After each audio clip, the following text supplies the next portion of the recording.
Okay, ಇನ್ನು AICC ಅಧ್ಯಕ್ಷ ಮಲ್ಲಿಕಾರ್ಜುನ್ ಖರ್ಗೆ ಅವರು ಭಾಷಣವನ್ನು ಮಾಡ್ತಾ ಇದ್ದಾರೆ. ದೃಶ್ಯದಲ್ಲಿ ತಾವೀಗ ಅದನ್ನು ಗಮನಿಸ್ತಾ ಇದ್ದೀರಾ. ರಾಹುಲ್ ಗಾಂಧಿ ಅವರದಾದ ನಂತರ ಮಲ್ಲಿಕಾರ್ಜುನ ಖರ್ಗೆ ಅವರು 2 ವರ್ಷದ ರಾಜ್ಯ ಸರ್ಕಾರದ ಸಾಧನೆಗಳ ಬಗ್ಗೆ ಮಾತನಾಡ್ತಾ ಇದ್ದಾರೆ. ಪಾರ್ಲಿಮೆಂಟಿನ ವಿರೋಧ ಪಕ್ಷದ ನಾಯಕರಾದ ಸಂಕಲ್ಪದ ಸಮಾರಂಭದಲ್ಲಿ ಆಗಮಿಸಿದಂಥ ನಮ್ಮ ಅಚ್ಚುಮೆಚ್ಚಿನ ನಾಯಕರು ಹಾಗೂ ಪಾರ್ಲಿಮೆಂಟಿನ ವಿರೋಧ ಪಕ್ಷದ ನಾಯಕರಾದ ಶ್ರೀ ರಾಹುಲ್ ಗಾಂಧೀಜಿಯವರೇ, ಇಲ್ಲಿ ಉಪಸ್ಥಿತಿರ್ತಕ್ಕಂಥ ರಣಜಿತ್ ಸುರ್ಜೇವಾಲಾಜಿಯವರೇ, ನಮ್ಮ ಮುಖ್ಯಮಂತ್ರಿಗಳಾದ ಶ್ರೀ ಸಿದ್ದರಾಮಯ್ಯಜಿಯವರೇ, ಉಪಮುಖ್ಯಮಂತ್ರಿಗಳಾದ ಶ್ರೀ ಡಿ.ಕೆ. ಶಿವಕುಮಾರ್ ಅವರೇ, ಎಲ್ಲ ಮಂತ್ರಿಮಂಡಲದ ಸದಸ್ಯರೇ, ಶಾಸಕ ಮಿತ್ರರೇ, ಪಾರ್ಲಿಮೆಂಟ್ ಸದಸ್ಯರೇ ಹಾಗೂ ಪಕ್ಷದ ಅನೇಕ ಹಿರಿಯ ಕಾರ್ಯಕರ್ತರೇ ಮತ್ತು ಅಧಿಕಾರಿ ವರ್ಗದ ಮಿತ್ರರೇ, ಇಲ್ಲಿ ಆಗಮಿಸಿದಂಥ ಬಂಧುಗಳೇ, ತಾಯಿಂದರೇ, ರೈತ ಬಾಂಧವರೇ, ಯುವ ಮಿತ್ರರೇ ಹಾಗೂ ನಮ್ಮ ಮಾಧ್ಯಮದ ಬಂಧುಗಳೇ, ನಿಮ್ಮೆಲ್ಲರಿಗೆ ನನ್ನ ವಂದನೆಗಳು, ನಮಸ್ಕಾರಗಳು. ಯಾಕಂದ್ರೆ ಇಂಥ ಬೃಹತ್ ಸಭೆ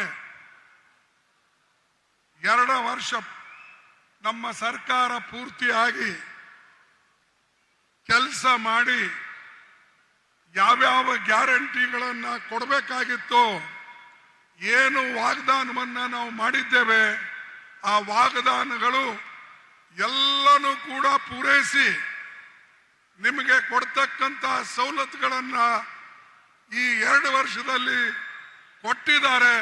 ಇದು ಒಂದು ದೊಡ್ಡ ಸಾಧನೆ ನಮ್ಮ ಕರ್ನಾಟಕ ಸರ್ಕಾರದ್ದು ಅಂತ ಹೇಳಿ ನಾನು ಬಹಿರಂಗವಾಗಿ ಘೋಷಿಸುತ್ತೇನೆ. ಬಂಧುಗಳೇ, ಇದು ಅಷ್ಟು ಸುಲಭ ಅಲ್ಲ. ಒಂದು ಕಡೆ ಗ್ಯಾರಂಟಿಗಳು ಕೊಡ್ಬೇಕು, ಇನ್ನೊಂದು ಕಡೆ ರಾಜ್ಯವನ್ನ ಸುರಳಿತವಾಗಿ ನಡೆಸಿ ಎಲ್ಲರಿಗೆ ಸುಖ, ಸಮೃದ್ಧಿ, ಅಭಿವೃದ್ಧಿ ಅದನ್ನು ಕೂಡ ಮಾಡಬೇಕು. ಇವು ಎರಡೂ ಕೆಲಸ ಮಾಡಬೇಕಾದ್ರೆ ಬಹಳ ಕಷ್ಟವಾದಂತ ಕೆಲಸ. ಆದರೆ ನಮ್ಮ ಕರ್ನಾಟಕ ಸರ್ಕಾರ ಸಿದ್ದರಾಮಯ್ಯ ಅವರ ನೇತೃತ್ವದಲ್ಲಿ ಹಾಗೂ ಕೆಪಿಸಿಸಿ ಅಧ್ಯಕ್ಷರ ನೇತೃತ್ವದಲ್ಲಿ ಇದು ಬಹಳ ಸುರಳಿತವಾಗಿ ನಡೆದಿದೆ. ಅದಕ್ಕೆ ನಾನು ಈ ಸರ್ಕಾರಕ್ಕೆ ಹಾರ್ದಿಕವಾದಂತಹ ಅಭಿನಂದನೆಗಳನ್ನು ಸಲ್ಲಿಸ್ತೇನೆ. ಬಂಧುಗಳೇ, ಅನೇಕ ಜನ ಅನೇಕ ಗ್ಯಾರಂಟಿಗಳು ಕೊಡ್ತಾರೆ. ಮೋದಿ ಅವರು ಕೂಡ ಒಂದು 20 ಗ್ಯಾರಂಟಿ ಕೊಟ್ಟಿದ್ದಾರೆ. ನಿಮ್ಗೆಲ್ಲ ಗೊತ್ತಿದೆ, ನಾನು ಹೇಳಬೇಕಾಗಿಲ್ಲ.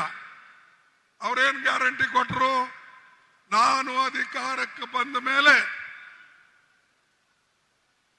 ಹೊರದೇಶದಲ್ಲಿರ್ತಕ್ಕಂಥ ಕಪ್ಪು ಹಣ ತಂದು ಪ್ರತಿ ಒಬ್ಬರಿಗೆ 15 ಲಕ್ಷ ರೂಪಾಯಿ ಕೊಡ್ತೀನಿ ಅಂತ ಹೇಳಿ ಅವರು ಎಲ್ಲರಿಗೆ ಒಂದು ಪ್ರಮಾಣ ಮಾಡಿ ಹೇಳಿದ್ರು. ಅದನ್ನ ಕೊಡಕ್ಕಾಯ್ತಾ? ಅವರಿಗೆ ಆಗಲಿಲ್ಲ. ಅದೇ ರೀತಿಯಾಗಿ 2 ಕೋಟಿ ನೌಕರಿಗಳು ಕೊಡ್ತೀನಿ ಅಂದ್ರು. ಅದು ಕೊಡಕ್ಕಾಯ್ತಾ? ಅವರಿಗೆ ಆಗಲಿಲ್ಲ. ನೋಟ್ ಬಂದಿ ಮಾಡಿದ್ರು. ಮಾಡಿ ನಾನು ದೇಶಕ್ಕೆ ಉದ್ಧಾರ ಮಾಡ್ತೀನಿ ಅಂತ ಹೇಳಿ ಎಲ್ಲಿ ಬಡವರ ಸಂಸಾರಗಳನ್ನ ಹಾಳು ಮಾಡಿದ್ರು. ಇಂಥವ ಅನೇಕ ವಿಚಾರಗಳಿವೆ. ನಾ ಎಲ್ಲನೂ ಕೂಡ ಈ ಸಂದರ್ಭದಲ್ಲಿ ಹೇಳಕ್ ಹೋಗೋದಿಲ್ಲ. ಆದರೆ ನಮ್ಮ ಸರ್ಕಾರ ಏನು ಗ್ಯಾರಂಟಿಯನ್ನ ಹೇಳಿತ್ತೋ, ಚುನಾವಣೆಯಲ್ಲಿ ನಾವು ಏನು ವಾಗ್ದಾನ ಮಾಡಿದ್ದೇವೆ, ಮತ್ತು ವಿಶೇಷವಾಗಿ ರಾಹುಲ್ ಗಾಂಧಿ ಅವರು, ಪ್ರಿಯಾಂಕಾ ಗಾಂಧಿ ಅವರು ಇಲ್ಲಿ ಬಂದು ಪ್ರತಿ ಒಂದು ಗ್ಯಾರಂಟಿ ಬಗ್ಗೆ ಬಹಿರಂಗವಾಗಿ ಅವರು ಹೇಳಿದ್ರು. ಅದನ್ನ ಇವತ್ತು ಕರ್ನಾಟಕ ಸರ್ಕಾರ ಇಂಪ್ಲಿಮೆಂಟ್ ಮಾಡಿದೆ, ಅನುಷ್ಠಾನದಲ್ಲಿ ತಂದಿದೆ. ಇದು ಬಹಳ ದೊಡ್ಡ ಸಾಧನೆ ನಮ್ಮದಾಗಿದೆ. ಅದಕ್ಕಾಗಿ ನಾವೆಲ್ಲರೂ ಕೂಡ ಮೆಚ್ಚಲೇಬೇಕು. ಮತ್ತು ಇನ್ನೊಂದು ವಿಶೇಷವಾಗಿ ನಾವು ನೋಡ್ತಕ್ಕಂಥದ್ದು, ಈಗ ದೇಶದಲ್ಲಿ ಅನೇಕ ಘಟನೆಗಳು ನಡೆದಿವೆ. ಅದರಲ್ಲಿ ವಿಶೇಷವಾದಂಥದ್ದು ನಿಮಗೆಲ್ಲ ಗೊತ್ತಿದೆ. ಮೊನ್ನೆ ಪಹಲ್ಗಾಂವ್ನಲ್ಲಿ ಒಂದು ದೊಡ್ಡ ಘಟನೆ ನಡೀತು. ಆ ಪಹಲ್ಗಾಂವ್ನಲ್ಲಿ 26 ಜನರದ ಕೊಲೆ ಆಯಿತು. ಯಾಕೆ ಕೊಲೆ ಆಯಿತು? ಯಾಕಂದ್ರೆ ಮೋದಿ ಸರ್ಕಾರ ಅಲ್ಲಿ ಸೆಕ್ಯೂರಿಟಿ ಕೊಟ್ಟಿಲ್ಲ. ಯಾರು ಟೂರಿಸ್ಟ್ ಹೋಗಿದ್ರು, ಅಲ್ಲಿ ಯಾರು ನೋಡಕ್ ಹೋಗಿದ್ರು, ಅವರಿಗೆ ಪೊಲೀಸ್ ಸೆಕ್ಯೂರಿಟಿ ಆಗಲಿ, ಬಾರ್ಡರ್ ಫೋರ್ಸ್ ಆಗಲಿ, ಅಥವಾ ಅಲ್ಲಿ ಮಿಲಿಟರಿ ಆಗಲಿ ಅವರಿಗೆ ಸಹಾಯ ಮಾಡಲಿಲ್ಲ. ಅದಕ್ಕಾಗಿ 26 ಜನ ಕೊಲೆ ಅಲ್ಲಿ ಆಯ್ತು. ಆದ್ರೂ ಮೋದಿ ಒಂದು ಮಾತಾಡ್ಲಿಲ್ಲ ಅದ್ರ ಬಗ್ಗೆ. ಮೋದಿ ಬರೇ ತನ್ಗೇನು ಹೇಳಬೇಕು ಅದನ್ನ ಹೇಳ್ಕೊಂಡು ಹೋದ್ರು. ಮತ್ ನಾನು ಒಂದು ಮಾತನ್ನ ಹೇಳಿದ್ದೇನೆ, ಇನ್ನೂವರೆಗೆ ಅದರ ಉತ್ತರವನ್ನ ಬಂದಿಲ್ಲ. ಮೋದಿ ಅವರು 17ನೇ ತಾರೀಕು ಕಾಶ್ಮೀರ್ಗೆ ಹೋಗೋರಿದ್ರು. ಆದ್ರೆ 17ನೇ ತಾರೀಕು ಕಾಶ್ಮೀರ್ಗೆ ನೀವು ಹೋಗ್ಬೇಡಿ ಅಂತ ಹೇಳಿ ಅವರ ಬೆವುಗಾರಿಕೆ ಅಲ್ಲಿರ್ತಕ್ಕಂಥ ಇಂಟೆಲಿಜೆನ್ಸು ಅವರಿಗೆ ಹೇಳಿದ್ರು, ನೀವು ಹೋಗ್ಬೇಡಿ, ಪಾಕಿಸ್ತಾನದಲ್ಲಿ ಇದು ಕಾಶ್ಮೀರ್ನಲ್ಲಿ ಗಲಾಟೆ ಆಗ್ತದೆ, ಅದಕ್ಕಾಗಿ ದಯವಿಟ್ಟು ನೀವು ಕ್ಯಾನ್ಸಲ್ ಮಾಡಿ ಅಂತ ಹೇಳಿ ಅಲ್ಲಿ ಕ್ಯಾನ್ಸಲ್ ಮಾಡಿಸಿದ್ರು. ಇದು ನಿಮಗೆ ಗೊತ್ತಿದ್ದಾಗ 17ನೇ ತಾರೀಕು ನೀವು ಕಾಶ್ಮೀರ್ಗೆ ಹೋಗ್ತಕ್ಕಂಥ ಪ್ರೋಗ್ರಾಮವನ್ನ ಕ್ಯಾನ್ಸಲ್ ಮಾಡುವಾಗ ನೀವು ಯಾಕೆ ಈ ಟೂರಿಸ್ಟ್ ಅನ್ನ ಪೊಲೀಸರ ಮುಖಾಂತರ ಯಾಕೆ ಹೇಳಲಿಲ್ಲ? ನೀವು ಹೋಗ್ಬೇಡಿ, ಅಲ್ಲಿ ತೊಂದರೆ ಇದೆ ಅನ್ನತಕ್ಕಂಥ ಮಾತು ನೀವು ಹೇಳಲಿಲ್ಲ. ಹೇಳಿದ್ರೆ 26 ಪ್ರಾಣಗಳನ್ನ ಉಳಿತೀವು. ಮತ್ತು ನಮ್ಮ ಈಗೇನು ನಾವು ಹೆಚ್ಚು ಕಡಿಮೆ ಚುಟ್ಪುಟ್ಟು ಯುದ್ಧಗಳು ನಡೆದಿವೆ, ಅಥವಾ ನಮ್ಮ ಪಾಕಿಸ್ತಾನ ವಿರುದ್ಧ ನಾವೇನು ಈ ಘರ್ಷಣೆ ಮಾಡ್ತಾ ಇದ್ದೇವೆ, ಪಾಕಿಸ್ತಾನ ಕೆಲಸ ಅಂತೂ ಯಾವಾಗಲೂ ಬರೇ ನಮ್ಮ ಭಾರತ ದೇಶ ಮೇಲೆ ಗೂಬಿ ಕೂಡಿಸ್ತಕ್ಕಂಥದ್ದು. ಅವ್ರಿಗೆ ಶಕ್ತಿ ಇಲ್ಲ, ಶಕ್ತಿಹೀನರು. ಇವತ್ತು ಚೈನಾದಿಂದ ಸಪೋರ್ಟ್ ತಗೊಂಡು ಅವರು ನಮ್ಮ ಮೇಲೆ ದಾಳಿ ಮಾಡತಕ್ಕಂಥ ಪ್ರಯತ್ನವನ್ನ ಮಾಡಿದ್ದಾರೆ. ಇದು ಎಂದೂ ಕೂಡ ನಮ್ಮ ದೇಶ ಸಹಿಸೋದಿಲ್ಲ. ನಾವು ಒಕ್ಕಟ್ಟಿದ್ದೇವೆ ಅಂತ ಹೇಳಿ ನಾನು ಮೊದಲೇ 22ಕ್ಕೆ ಬೆಂಗಳೂರಿನಲ್ಲಿ ಹೇಳಿದ್ದೆ. 22ಕ್ಕೆ ನಾ ಬೆಂಗಳೂರಿನಲ್ಲಿ ಹೇಳಿ ಇಡೀ ದೇಶ ಒಕ್ಕಟ್ಟಾಗಿ ಸರ್ಕಾರಕ್ಕೆ ನಾವು ಬೆಂಬಲ ನೀಡಬೇಕು. ಮತ್ತು ಯಾರು ನಮ್ಮ ವಿರುದ್ಧ ಹೋರಾಟಕ್ಕೆ ಬರ್ತಾರೋ ನಾವೆಲ್ಲರೂ ಸೇರಿ ವಿರುದ್ಧ ಮಾಡೋಣ, ಹೋರಾಟ ಮಾಡೋಣ, ಅದಕ್ಕಾಗಿ ಪ್ರಾಣ ಕೊಡೋಣ. ದೇಶ ಅನ್ನತಕ್ಕಂಥದ್ದು ಮುಖ್ಯ, ಆಮೇಲೆ ಜಾತಿ ಧರ್ಮ ಎಲ್ಲ. ಆದ್ರೆ ಇಲ್ಲೇನಾಗಿದೆ, ಇವತ್ತು ವಿಶೇಷವಾಗಿ ಮೋದಿ ಮುಖ್ಯ ಆಗಿದ್ದಾರೆ, ದೇಶ ಆಮೇಲೆ. ಯಾಕಂದ್ರೆ ಅವ್ರಿಗೆ ಉಳಿಸಕ್ಕೆ ನೀವು ವಿಶೇಷವಾದಂತ ಮಾಹಿತಿ ಕೊಡ್ತೀರಿ, ಆದ್ರೆ ಬಡವರಿಗೆ ಸಂರಕ್ಷಣೆಗಾಗಿ ಕೊಟ್ಟಿಲ್ಲ. ಇದು ನಾವು ತಿಳ್ಕೊಳ್ಬೇಕು. ದೇಶಕ್ಕಾಗಿ ನಾವು ಹೋರಾಡ್ತೇವೆ, ಬರೇ ನೀವು ಅಲ್ಲ, ಕಾಂಟ್ರಾಕ್ಟ್ ಯಾರು ನೀವೇ ತಗೊಂಡಿಲ್ಲ. ಈ ದೇಶಕ್ಕಾಗಿ ಇಂದಿರಾ ಗಾಂಧಿ ಅವರು ತನ್ನ ಪ್ರಾಣ ಕೊಟ್ಟಿದ್ದಾರೆ, ರಾಜೀವ್ ಗಾಂಧಿ ಅವರು ತನ್ನ ಪ್ರಾಣವನ್ನು ಕೊಟ್ಟಿದ್ದಾರೆ. ಅದೇ ರೀತಿಯಾಗಿ ಮಹಾತ್ಮ ಗಾಂಧೀಜಿ ಅವರು ಸ್ವಾತಂತ್ರ್ಯ ತಂದು ಕೊಟ್ಟು ತನ್ನ ಪ್ರಾಣವನ್ನ ಈ ದೇಶಕ್ಕಾಗಿ ಕೊಟ್ಟಿದ್ದಾರೆ. ಅಂತ ಪಕ್ಷ ನಮ್ಮ ಕಾಂಗ್ರೆಸ್ ಪಕ್ಷ. ಇಂಥ ಕಾಂಗ್ರೆಸ್ ಪಕ್ಷಕ್ಕೆ ನೀವು ಗೂಬಿ ಕೂಡಿಸ್ತಕ್ಕಂಥ ಪ್ರಯತ್ನ ಮಾಡ್ತೀರಿ. ನಮ್ಮ ಮೇಲೆ ಕೇಸ್ ಹಾಕ ಪ್ರಯತ್ನ ಮಾಡ್ತೀರಿ, ನಮಗೆ ಇಡಿ ಕೇಸ್ ಹಾಕ್ತೀರಿ.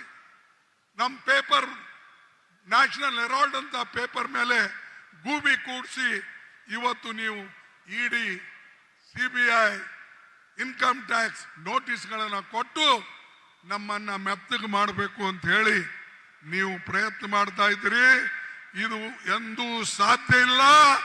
ಕಾಂಗ್ರೆಸ್ ಪಾರ್ಟಿ ಎಂದೂ ಕೂಡ ಯಾರಿಗೂ ಮಳೆದಿಲ್ಲ, ಬಗ್ಗದಿಲ್ಲ ಅನ್ನತಕ್ಕಂಥ ಮಾತನ್ನ ನಿಮಗೆ ಸ್ಪಷ್ಟವಾಗಿ ಹೇಳ್ತೇನೆ. ನಮ್ಮ ದೇಶಕ್ಕಾಗಿ ನಾವೆಲ್ಲನೂ ಸರ್ವಸ್ವವನ್ನು ಕೊಟ್ಟಿದ್ದೇವೆ. ಆದರೆ ಇವತ್ತು ಇರ್ತಕ್ಕಂಥವ್ರು ದೇಶದ ಬಗ್ಗೆ ಅಂತೂ ಹೋರಾಟ ಮಾಡಿಲ್ಲ, ಆದರೆ ದೇಶದಲ್ಲಿ ದುರಾಡಳಿತವನ್ನು ನಡೆಸಿದ್ದಾರೆ. ಅದನ್ನ ನೋಡಿ ಈಗ ಮೊನ್ನೆ ನಾವು ಒಂದು ಮೋದಿ ಅವರು ಹೇಳಿದ್ರು ಸರ್ಕಾರದಿಂದ ಇಲ್ಲ ಹೊರದೇಶಕ್ಕೆ ಡೆಲಿಗೇಷನ್ ಕಳಿಸ್ಬೇಕು ಅಂತ ಹೇಳಿ. ನಮಗೆ ಅವ್ರು ಕೇಳಲಿಲ್ಲ, ಬರೇ ಅವರಾಗೆ ಹೇಳ್ಬಿಟ್ರು.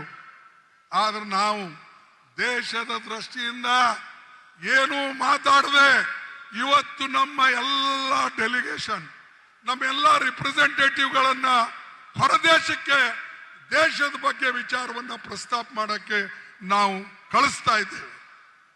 ಇದು ನಮ್ಮ ಗುರಿ, ದೇಶಕ್ಕೆ ಉಳಿಸ್ತಕ್ಕಂಥದ್ದು. ನಾವು ಪಕ್ಷ ಪಂಗಡ ಅಥವಾ ಯಾರಿಗೆ ಕ್ರೆಡಿಟ್ ಬರ್ತದೋ ಡಿಸ್ಕ್ರೆಡಿಟ್ ಬರ್ತದೋ ಇಲ್ಲ. ನಮಗೆ ದೇಶ ಉಳಿಸ್ಬೇಕಾಗಿದೆ, ಜನನ ಉಳಿಸ್ಬೇಕಾಗಿದೆ. ಅನೇಕ ವರ್ಷದಿಂದ ಗುಲಾಮಗಿರಿಯಲ್ಲಿ ಇದ್ದಂತ ದೇಶಕ್ಕೆ ನಾವು ಸ್ವಾತಂತ್ರ್ಯ ಮಾಡಿಕೊಟ್ಟಿದ್ದೇವೆ. ಅದು ಉಳಿಸ್ತಕ್ಕಂಥದ್ದು ನಮ್ಮ ಕೆಲಸ. ಈ ದೇಶದ ಸಂವಿಧಾನ ನಾವು ತಯಾರು ಮಾಡಿದ್ದೇವೆ. ಅದಕ್ಕಾಗಿ ಬಾಬಾ ಸಾಹೇಬ್ ಅಂಬೇಡ್ಕರ್ ಅವರ ನೇತೃತ್ವದಲ್ಲಿ, ಪಂಡಿತ್ ಜವಾಹರ್ಲಾಲ್ ನೆಹರೂಜಿ ಅವರ ನೇತೃತ್ವದಲ್ಲಿ ನಾವು ತಯಾರು ಮಾಡಿದಂತ ಸಂವಿಧಾನ, ಈ ದೇಶಕ್ಕೆ ತಂದಂತ ಸ್ವಾತಂತ್ರ್ಯ, ಇದನ್ನ ಉಳಿಸ್ಕೊಳ್ತಕ್ಕಂಥದ್ದು ನಮ್ಮ ಕರ್ತವ್ಯ ಆಗಿದೆ, ನಮ್ಮ ಜವಾಬ್ದಾರಿ ಆಗಿದೆ. ಅದು ನಾವು ಮಾಡ್ತೇವೆ. ಆದ್ರೆ ಬಿಜೆಪಿದವ್ರು ನೀವೇನ್ ಮಾಡ್ತೀರಿ? ಬರೇ ಸುಳ್ಳು ಹೇಳ್ಕೊಂಡು ಅಡ್ಡಾಡೋದು. ಇಲ್ಲಿ ನಾವು ದೇಶದ ಬಗ್ಗೆ ಮಾತಾಡಕ್ಕೆ ಒಂದು ಕಡೆ ಸೇರಿದ್ರೆ ಮೋದಿ ಅವರು ಚುನಾವಣೆ ಭಾಷಣ ಮಾಡಿಕೊಂಡು ಬಿಹಾರ್ನಲ್ಲಿ ಇರ್ತಾರೆ. 2 ಸಲ ಆಲ್ ಪಾರ್ಟಿ ಮೀಟಿಂಗ್ ಕರೆದರು, ಸರ್ವ ಪಕ್ಷದ ಸಭೆಯನ್ನ ಕರೆದರು. ಆದರೆ ಮೋದಿ ಅವರು ಬರಲಿಲ್ಲ. ನಿಮಗೆ ದೇಶ ಪ್ರೇಮ ಇದ್ದಿದ್ರೆ, ದೇಶದ ಮೇಲೆ ನಿಮಗೆ ಹೆಚ್ಚಿನ ಪ್ರೀತಿ ವಿಶ್ವಾಸ ಇದ್ರೆ ನಮ್ಮೆಲ್ಲರನ್ನ ಕರೆಸಿ ನೀವು ಯಾಕ ಮೀಟಿಂಗ್ ಬರಲಿಲ್ಲ? ಏನು ಕಾರಣ? ಆಮೇಲೆ ನಾವೇನಾದ್ರೂ ಒಂದ್ಸಾರಿ ಹೋಗ್ಲಿಲ್ಲ ಅಂದ್ರೆ ನಾವೆಲ್ಲ ದೇಶದ್ರೋಹಿಗಳು. ಆದ್ರೆ ಇವರು ಮೀಟಿಂಗ್ ಬರದೇ ಇರೋರು ದೇಶ ಪ್ರೇಮಿಗಳು. ಇದನ್ನ ನೀವು ಯೋಚನೆ ಮಾಡಿ, ಚಿಂತನೆ ಮಾಡಿ.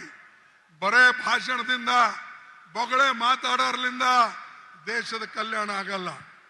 ದೇಶದಲ್ಲಿ ಎಲ್ಲರನ್ನ ತೆಗೆದುಕೊಂಡು ಹೋಗ್ಬೇಕು, ಅವಾಗ ಮಾತ್ರ ಈ ದೇಶ ಉದ್ಧಾರ ಆಗ್ತದೆ. ಹೆಚ್ಚಿಗೆ ನಾನು ಇನ್ನು ಹೇಳಿದೆ, ಇನ್ನೊಂದು ಮಾತು ಹೇಳ್ತೀನಿ. ಸೋಫಿಯಾ ಖುರೇಶಿ ಒಂದು ಹೆಣ್ಣು ಮಗು, ಡಿಫೆನ್ಸ್ ಸ್ಪೋಕ್ಸ್ ಪರ್ಸನ್. ಅವಳು ಮಾತಾಡಿದ ಮೇಲೆ ಒಬ್ಬ ಬಿಜೆಪಿ ಮಿನಿಸ್ಟರ್ ಹೇಳ್ತಾನೆ, ಈ ಹೆಣ್ಮಗಳಿಗೆ ಪಾಕಿಸ್ತಾನ್ ನೆಂಟಿದೆ, ಇವಳು ಪಾಕಿಸ್ತಾನ್ ಏಜೆಂಟ್ ಇದ್ದಾಳೆ ಅನ್ನತಕ್ಕಂಥ ಮಾತು ಹೇಳಿ ಹೀಯಾಡಿಸ್ತಾನೆ. ಇಂಥ ಜನರಿಗೆ ಯಾವ ಶಿಕ್ಷೆ ಕೊಡಬೇಕು ನೀವೇ ಹೇಳಿ. ಯಾರು ದೇಶಕ್ಕಾಗಿ ಹೋರಾಟ ಮಾಡ್ತಾರೋ ಅಂತ ಹೆಣ್ಮಗಳಿಗೆ ನೀವು ಆರ್ಮಿದಲ್ಲಿರ್ತಕ್ಕಂಥ ಒಂದು ಹೆಣ್ಮಗಳ ಬಗ್ಗೆ ಈ ರೀತಿಯಾಗಿ ಮಾತಾಡ್ತಾ ಇದ್ದಾರೆ. ಅದಕ್ಕಾಗಿ ಅವನ್ ರಿಸಿಗ್ನೇಷನ್ ನಾವು ಕೇಳಿದೆ, ಮೋದಿ ಇನ್ನೂ ಇಟ್ಕೊಂಡು ಕುಂತಿದ್ದಾರೆ. ತೆಗೆದು ಹಾಕಿ. ಯಾರು ದೇಶದ್ರೋಹಿಗಳು ಬಿಜೆಪಿಯಲ್ಲೇ ಇದ್ದಾರೋ ಅವ್ರಿಗೆ ಮೊದಲು ನೀವು ತೆಗೆದು ಹಾಕಿ, ಆಮೇಲೆ ಮಾತಾಡಿ. ಸೈನ್ಯದಲ್ಲಿ ಹೋರಾಟ ಮಾಡತಕ್ಕಂಥವ್ರಿಗೆ ನೀವು ಬೈತೀರಾ, ಹೀಯಾಳಿಸ್ತೀರಾ? ಯಾಕಂದ್ರೆ ಆಕಿನ ಹೆಸರು ಖುರೇಶಿ ಇದೆ.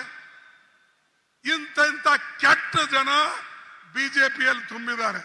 ಮೋದಿ ಸಾಹೇಬ್ರೆ, ಮೊದಲು ಅಂಥವ್ರಿಗೆ ಖಾಲಿ ಮಾಡಿ, ಅಂಥವ್ರ ರಾಜೀನಾಮೆ ತಗೊಳ್ಳಿ, ಅವರಿಗೆಲ್ಲ ಒದ್ದು ಹೊರಗಾಕಿ, ಆವಾಗಿದ್ದು ಗೊತ್ತಾಗ್ತದೆ. ಅದಕ್ಕಾಗಿ ನಾವೆಲ್ಲರೂ ಕೂಡ ವಿಚಾರ ಮಾಡತಕ್ಕಂಥದ್ದು. ನಾನು ಹೆಚ್ಚು ಮಾತನಾಡಿದ್ರೆ ಇನ್ನು 2 ಮಾತು ನಮ್ಮ ರಾಜ್ಯದ ಬಗ್ಗೆನೂ ಕೂಡ ನಾನು ಹೇಳಬೇಕಾಗ್ತದೆ. ಸರ್, ಈಗ ರಾಹುಲ್ ಗಾಂಧೀಜಿ ಅವರು ಒಂದು ಪ್ರೋಗ್ರಾಮ್ ಕೊಟ್ಟಿದ್ರು. ಯಾವ ಪ್ರೋಗ್ರಾಮ್ ಅಂದ್ರೆ ಬ್ಯಾಕ್ವರ್ಡ್ ಕ್ಲಾಸ್ ಕಾಸ್ಟ್ ಜನಗಣನ ನಾವು ಮಾಡಬೇಕು, ಜಾತಿಯ ಜನಗಣನ ಮಾಡಬೇಕು ಅಂತ ಹೇಳಿ. ಇದು ಎಲ್ಲ ಕಡೆ ಈಗ ನಡೆದಿದೆ, ಎಲ್ಲೆಲ್ಲಿ ನಮ್ಮ ರಾಜ್ಯ ಇದೆ ಅಲ್ಲಿ. ನಾವು ಇದ್ರ ಬಗ್ಗೆ ರಾಹುಲ್ ಗಾಂಧಿ ಅವರು ಮಾತಾಡಿದಾಗ ಎಲ್ಲರೂ ಟೀಕೆ ಮಾಡಿದ್ರು. ಆದರೆ ಅವರ ಮಾತಿಗೆ ಮಣಿದು ಮೋದಿ ಅವರು ಕ್ಯಾಬಿನೆಟ್ ಮೀಟಿಂಗ್ ಮಾಡಿ ಅವ್ರನ್ನು ಹೇಳಿದ್ರು, ಮುಂದೆ ಬರ್ತಕ್ಕಂಥ ನಮ್ಮ ಸೆನ್ಸಸ್ದಲ್ಲಿ ಜಾತಿ ಜನಗಣನೆ ತಗೊಳ್ತೇವೆ, OBC ಕಾಲಮ್ ಸೇರಿಸ್ತೇವೆ ಅಂತ ಹೇಳಿ ಅವ್ರ ಮಾತನ್ನ ಹೇಳಿದ್ರು. ಯಾಕೆ ಹೇಳಿದ್ರು? ನಮ್ಮ ಹೋರಾಟಕ್ಕೆ ಮಣಿದು, ರಾಹುಲ್ ಗಾಂಧಿ ಅವರ ಹೋರಾಟಕ್ಕೆ ಮಣಿದು, ಕಾಂಗ್ರೆಸ್ ಪಾರ್ಟಿ ಹೋರಾಟಕ್ಕೆ ಮಣಿದು ಇವತ್ತು ಬ್ಯಾಕ್ವರ್ಡ್ ಕ್ಲಾಸ್ ಅವರಿಗೆ ಪ್ರತ್ಯೇಕವಾಗಿ ಒಂದು ಕಾಲಮ್ ಅನ್ನ ಮಾಡಿ ಜಾತಿ ಜನಗಣನ ಮಾಡತಕ್ಕಂಥದ್ದು ಮಾಡಿದ್ರು.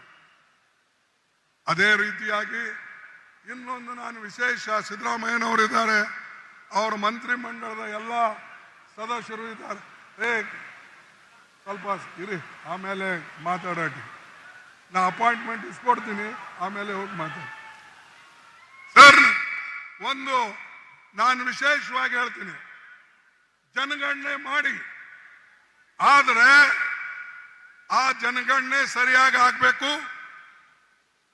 ಮತ್ತು ರಾಹುಲ್ ಗಾಂಧೀಜಿ ಅವರಿಗೂ ಕೂಡ ಯಾವ ಕೆಟ್ಟ ಹೆಸರು ಬರಬಾರದು. ನೀವು ನಿಮ್ಮ ಕ್ರೆಡಿಟ್ ತಗೊಳ್ಳಕ್ಕೆ ಏನಾದರೂ ಮಾಡಿದ್ರೆ ಇಡೀ ಅದು ರಾಜ್ಯಕ್ಕೆ ತೊಂದರೆ ಆಗ್ತದೆ. ಇನ್ನೊಂದು 2ನೇದು, ಶೆಡ್ಯೂಲ್ ಕಾಸ್ಟ್ ನಲ್ಲಿ ಒಳ ಮೀಸಲಾತಿ ಮಾಡ್ತಾ ಇದ್ದೀರಿ, ಮಾಡಿ. ಅದಕ್ಕೆ ನಂದೇನು ತಕರಾರಿಲ್ಲ, ನಾ ಎಂದೂ ಅದಕ್ಕೆ ಅಡ್ಡು ಬಂದಿಲ್ಲ, ಎಂದೂ ಅದರಲ್ಲಿ ಹೋಗಿಲ್ಲ. ಆದರೆ ಇದರಲ್ಲಿ ಬೇಡ ಜಂಗಮ ಅಂತ ಹೇಳಿ ನೀವು ಸೇರಿಸ್ತಾ ಇದ್ದೀರಿ. ಲಿಂಗಾಯತ್ ಕಮ್ಯುನಿಟಿದಲ್ಲಿ ಇರ್ತಕ್ಕಂಥ ಬಡ ಲಿಂಗಾಯತರಿಗೆ ಸವಲತ್ತು ಕೊಡ್ರಿ, ಆ ಲಿಂಗಾಯತರಿಗೆ ನಾವು ಸಪೋರ್ಟ್ ಮಾಡೋಣ, ಅವ್ರಿಗೆ ಏನು ಬೇಕು ಅದಕ್ಕೆ ಕೊಡೋಣ. ಆದ್ರೆ ಶೆಡ್ಯೂಲ್ ಕಾಸ್ಟ್ ಲಿಸ್ಟ್ ನಲ್ಲಿ ಬೇಡ ಜಂಗಮ ಅಂತ ಸೇರಿಸಿ 500 ಜನ ಇದ್ದವರು ಇವತ್ತು ಸುಮಾರು 4 ಲಕ್ಷ 5 ಲಕ್ಷ ಹೇಗಾದರು? ಇದನ್ನ ನೀವು ಇದ್ರ ಬಗ್ಗೆ ಎಲ್ಲಿ ಹೋದ್ರೆ ನೀವು Siddaramaiah? No, this is unfair. If Bed Jangama, if they are included in scheduled caste list, it will go against the untouchable scheduled caste, all the scheduled caste, and these people are nearly only 500 people in Hyderabad, Karnataka. Today, they are nearly 4.5 lakhs. Where from they have come? ಎಲ್ಲಿಂದ ಬಂದರು? ಅಂದ್ರೆ ಈ ರೀತಿಯಾಗಿ ನೀವು schedule caste ಜನರ ಹಕ್ಕನ್ನ ಒಂದು ಕಿತ್ಕೊಳ್ಬೇಕಂತ ಮಾಡಿರೋ, ಏನು ಅವ್ರಿಗೆ ಸಹಾಯ ಮಾಡ್ಬೇಕಂತ ಮಾಡಿರೋ? ಯಾರು ಫಾಲ್ಸ್ ಸರ್ಟಿಫಿಕೇಟ್ ಕೊಡ್ತಾರೋ ಮೊದಲು ಅವ್ರಿಗೆ ಒಳಗಾಕಿ ಅವ್ರಿಗೆ ಕೇಳಿ, ಇಲ್ಲಾದ್ರೆ ಇಡೀ ಸಮಾಜಕ್ಕೆ ನಾವು ದ್ರೋಹ ಮಾಡ್ದಂಗೆ ಆಗ್ತದೆ. ಯಾರೇ ಇರಲಿ, ನಾವು ಎಲ್ಲರೂ ಕೂಡ ಒಂದಾಗಿ ಇಂಥ ಜಟಿಲ ಸಮಸ್ಯೆಗಳಿಗೆ ಸಮಾಧಾನ ತಂದು ಸರಿ ಮಾಡಬೇಕು. ಅದಕ್ಕಾಗಿ ನಾನು ಕೈ ಜೋಡಿಸಿ ಸರ್ಕಾರಕ್ಕೂ ಕೇಳ್ತೇನೆ, ನಿಮಗೂ ಕೇಳ್ತೇನೆ, ಯಾರೂ ಫಾಲ್ಸ್ ಸರ್ಟಿಫಿಕೇಟ್ ಮಾಡಬೇಡಿ. ಯಾಕಂದ್ರೆ ನಿಮಗೆ ಸರಿಯಾಗಿ ಸಹಾಯ ಆಗಲಿ ಅಂತ ಹೇಳಿ ಒಂದು ಕಡೆ ರಾಹುಲ್ ಗಾಂಧಿ ಅವರು ಈ ಕಾರ್ಯಕ್ರಮ ಹಾಕಿದ್ದಾರೆ.